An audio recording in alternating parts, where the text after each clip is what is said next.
Talks Beyond the Great Lawn. CNU Talks is a virtual learning program created by and for the CNU community. Many of your beloved faculty and fellow captains will share topics which elicit thought and compassion, stimulate intellect, and connect us in profound ways. Today, I'm excited to introduce Dr. Lisa Spiller, Distinguished Professor of Marketing and Christopher Newport's Luter School of Business. As an avid supporter of her students, Dr. Spiller has led numerous student teams to win both national and regional collegiate marketing competitions conducted by Marketing Edge and the DMAW Educational Foundation. At CNU, Dr. Spiller helped to pioneer a major in direct and digital marketing and has taught marketing and honors courses for nearly 30 years. She dedicates her time both in and out of the classroom to helping her students leverage themselves for career and life success. She is the co-author of Branding the Candidate and the author of Direct, Digital, and Data-Driven Marketing, a widely acclaimed textbook which has now been utilized by institutions across 34 states and 6 countries. Additionally, Dr. Spiller has been the recipient of dozens of highly coveted awards in her field, including being named the Robert B. Clark Outstanding Direct Marketing Educator, the first ever O'Hara Leadership Award recipient for direct and interactive marketing education, and a Distinguished Teaching Award from Marketing Edge. Dr. Spiller was also the inaugural recipient of the Christopher Newport Alumni Society Faculty Award for Excellence in Teaching and Mentorship. We hope today that you'll enjoy, as much as we do, CNU Talks.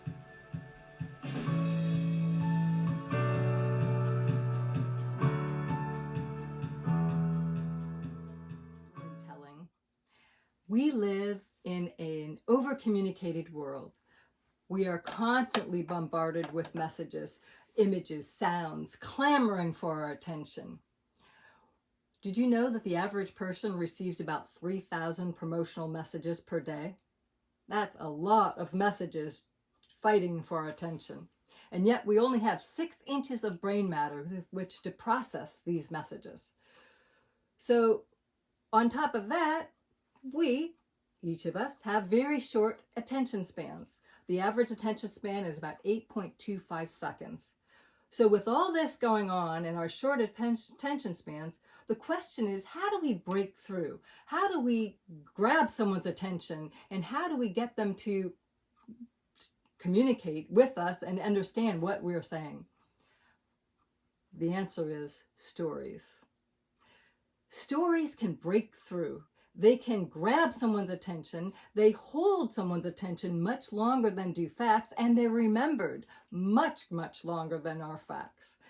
People often make snap decisions, and once they're made, it's really tough to change their mind. However, stories have been found to be mind changers, and thus they are game changers. People will actually change their mind based on the content of a story, hearing about a story, especially a story that is emotional and someone who's delivering with a great amount of passion and interest and desire. Stories can paint vivid pictures in which we can believe. Stories are effective, and stories have been around for a very long time. Think about it. History is rich with storytelling. Starts back maybe in the caveman days when they used to write on the walls. And think about Bible stories. How about war stories of different military veterans coming back from the war telling all about stories? Our history books are filled with stories. We teach about stories all the time in so many different subjects. Stories can be used to entertain. For example, bedtime stories. Think about how many times you've listened to a bedtime story to put you at ease and relax and put you to sleep. Or how many times have you told a bedtime story for your children or perhaps your grandchildren? Stories can also entertain. They can create excitement. Think about a campfire stories. Don't you just love one? Envision yourself surrounded in cool, crisp air, the smell of that crackling fire in front of you, a sky filled with stars, and you think about the campfire stories that you're hearing and how exciting they are, sometimes spooky. Campfire stories are an example of fun storytelling. However, the storytelling I want to talk to you about today is not as much to entertain and to inform as it is to persuade. I want to talk about how marketers have used stories, especially in recent years. Storytelling may have a rich and long history, but applied to marketing, it's relatively new. In the past decade or so, with the onslaught of digital marketing, we have had content marketing, that new content marketing concept occur. And with content marketing, marketers are realizing that stories and storytelling can be used very effectively to convey an information.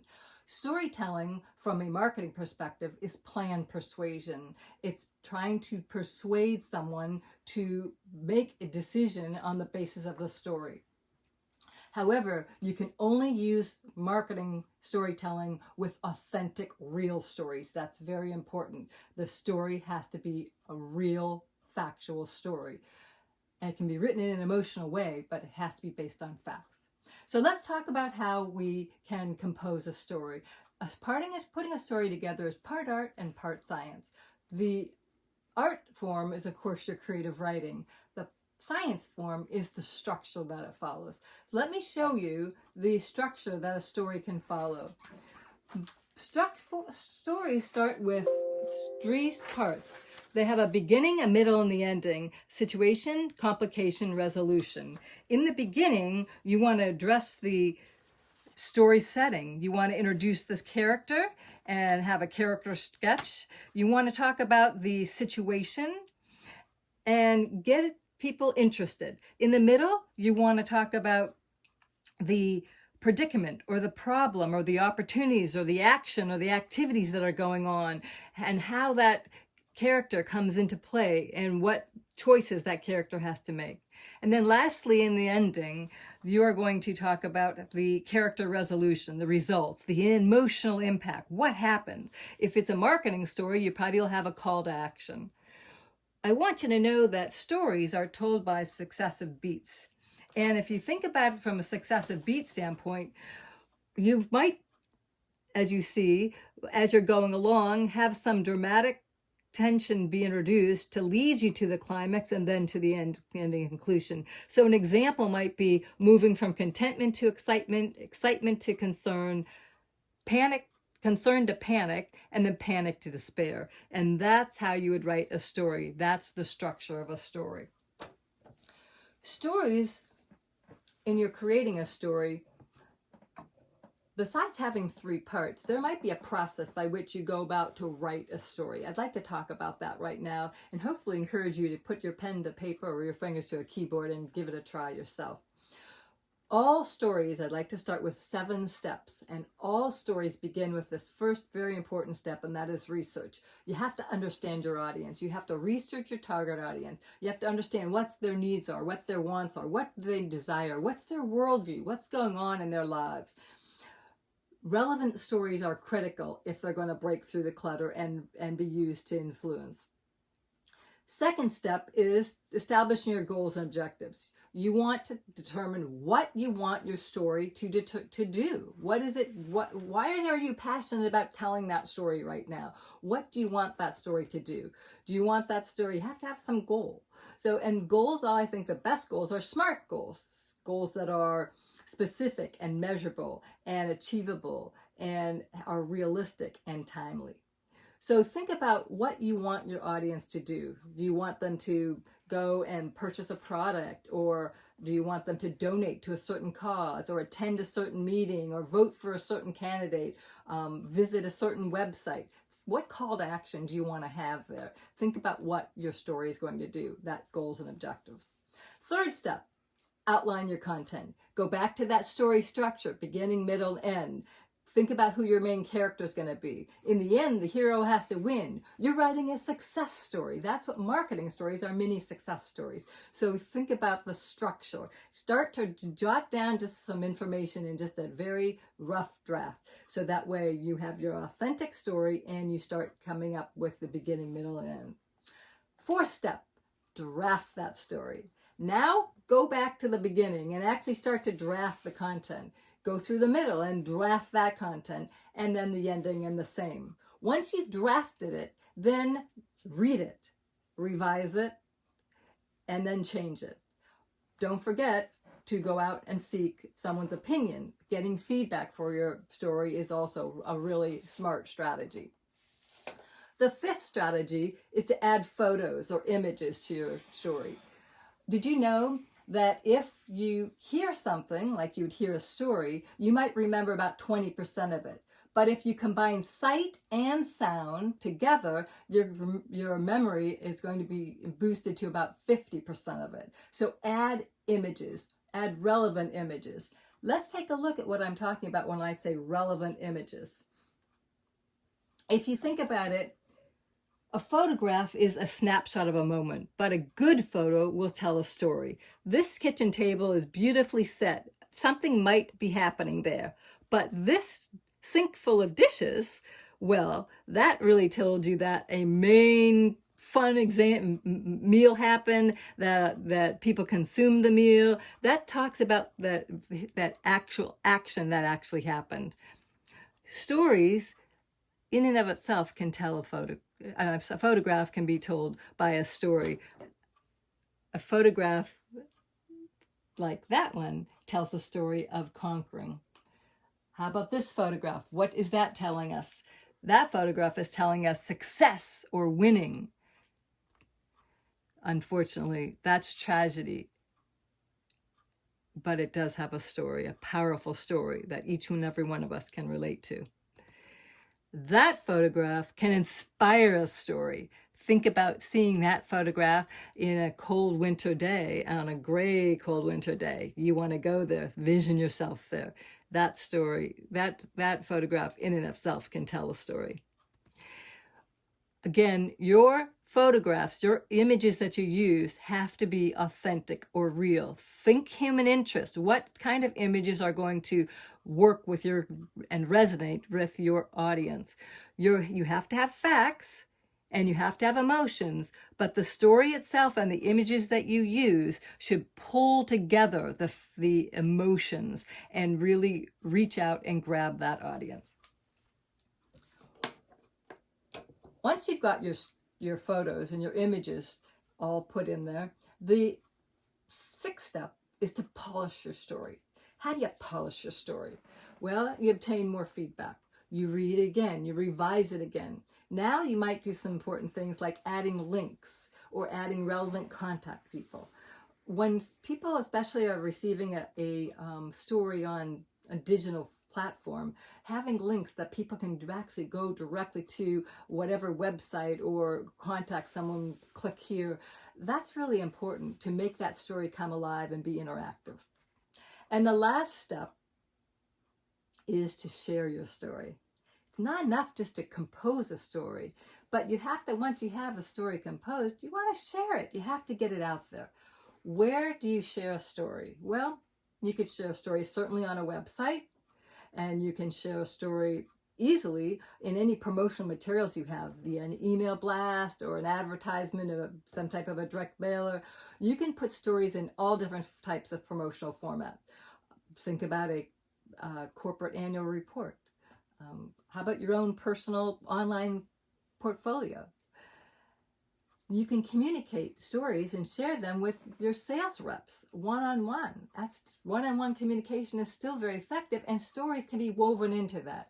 So you can actually use stories in many different ways. The key to that step is to actually share the story. So those are our 7 steps. Are we finished? Not quite. We have to measure the effectiveness of those stories. So you want to, if you put in a story on a website, You want to measure how many click-throughs you have, how many views, how many people have maybe liked it, shared it. Think about how many responses that you've received from it. You share it out with an email blast, you certainly would expect a response rate, or any promotional material. So you want to make sure you measure the success of your stories. Measurement is very important. In fact, measurement can make for a story in and of itself. A few years ago, when I first started to teach storytelling, it was because I created a course called Successful Selling and Storytelling as a part of the Brout Professorship that I had received for that year. And in my course of successful selling and storytelling, I asked my students to write stories, and I taught them how to create stories. And I want to share with you a snippet of one of the stories that was shared and that was created by a student of mine.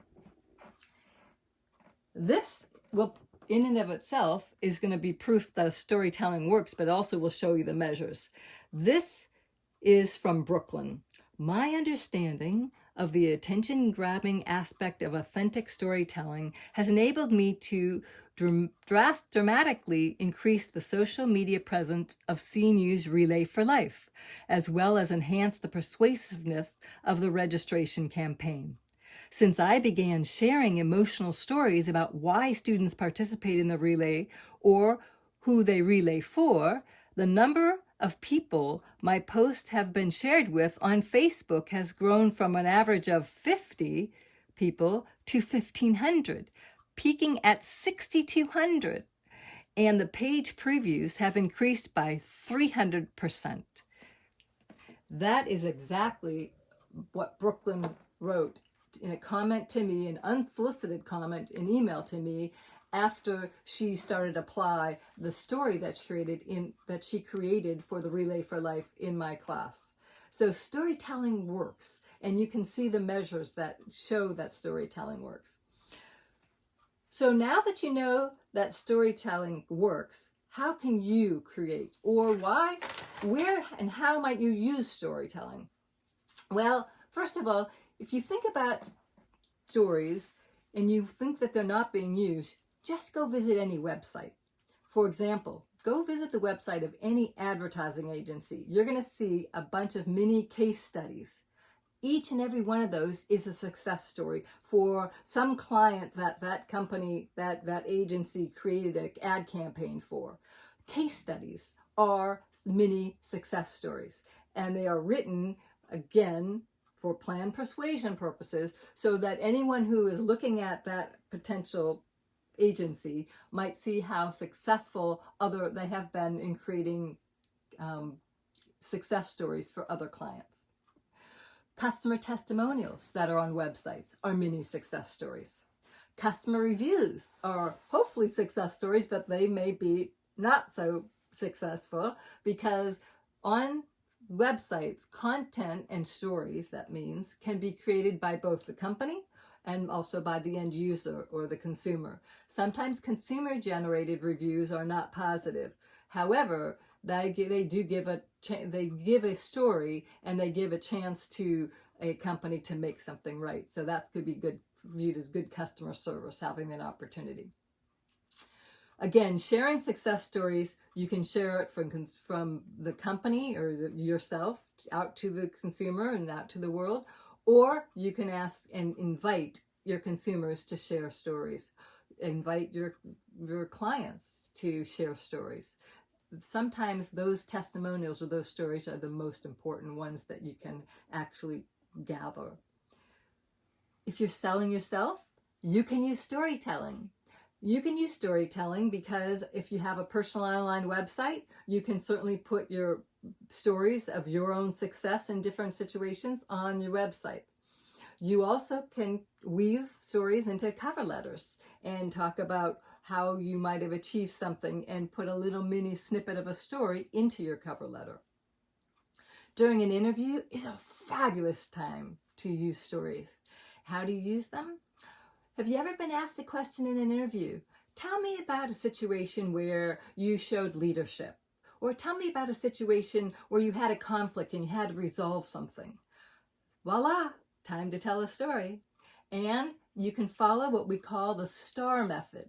STAR. Start with a situation. Talk about the tasks that you had to carry out and the task at hand, the activities that you actually, or the actions that you took, and then what were the results. STAR is storytelling, and you can use that when you're on interviews. Stories, again, can be used everywhere and can be easily created, and they're very, very effective in breaking through clutter and grabbing someone's attention, holding their attention, and then getting it in their memory so that they remember it and hopefully act on it. In conclusion, I would like to share with you, if I have piqued your interest just a little bit in storytelling, I would like to share with you 3 possible readings for you to go and check out. 3 books. These books, as you can see, I usually tag books when I go through and read them. I love these 3 books, and I would recommend them to you. Creating Signature Stories by David Acker. These are strategic messages that persuades, energizes, and inspires. That's one book. Second book, one of my very favorites, is by Seth Godin. All Marketers Are Liars. The Power of Telling Authentic Stories in a Low Trust World. Like Pinocchio, has to be authentic, okay? In a low trust world especially, you want authentic stories. And lastly, Legendary Brands, Unleashing the Power of Storytelling to Create a Winning Marketing Strategy. Every brand has a story, and in marketing, that's what we do. We tell stories. So with that, I'm going to say I wish you all the best in successful storytelling, and I hope that you enjoy writing your stories and sharing them, and I hope to read some of them. Have a great day.